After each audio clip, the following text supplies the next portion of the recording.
Do you struggle with trying to live life as a process rather than as a whole bunch of goals and shoulds and shouldn'ts? I'll be back in a minute and I'll share an experience I had with one client years ago.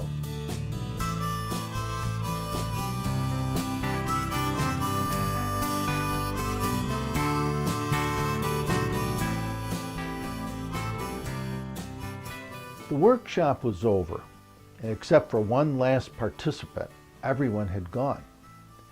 I was stacking the chairs and getting ready to leave when she walked up to me, and it was clear she wanted to talk.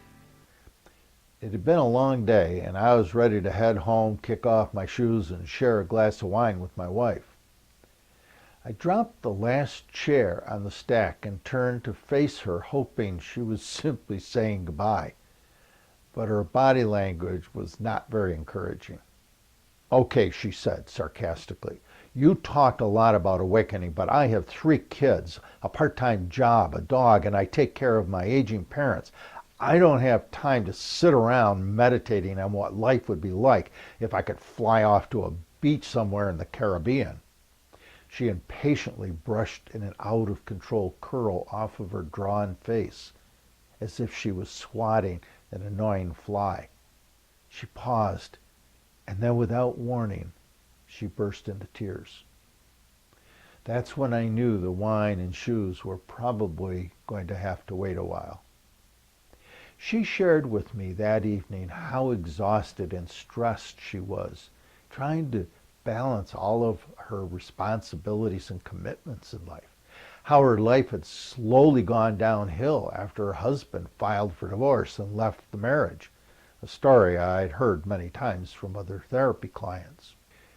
Before she left the workshop facility that evening, she agreed to work on her issues in therapy.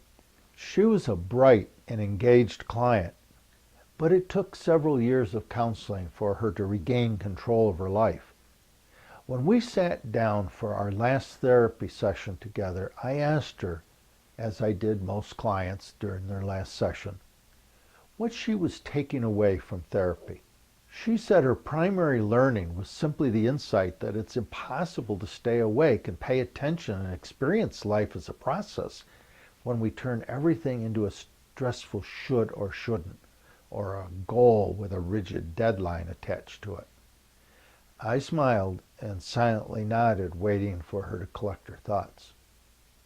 And she continued, "But the learning that has most improved my life has been learning to let go of my need to be perfect in everything I try to do in my life, always trying to do everything just a little bit better."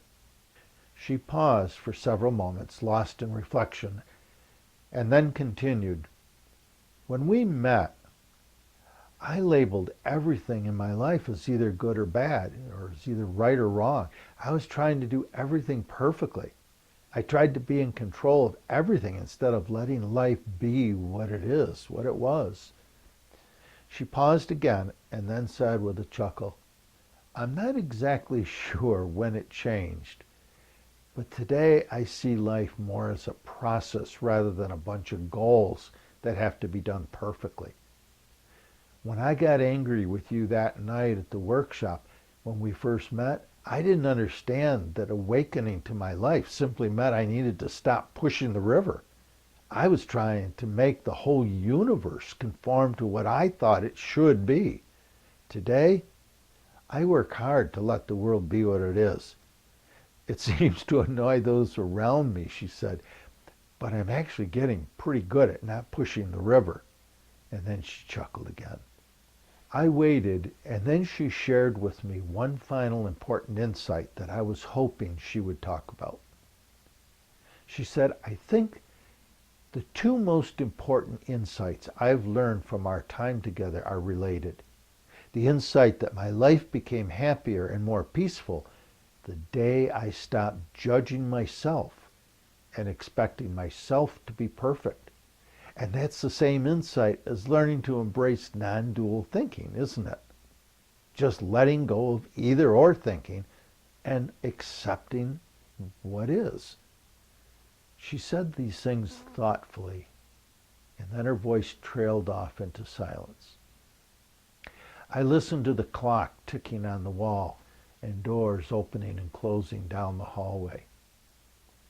She sat quietly for quite a long time, lost in thought. I sat and waited as she took her inner journey and processed our last time together. Then she stood up, quietly said thank you, and walked out of my office and into the new life waiting for her just beyond my office door.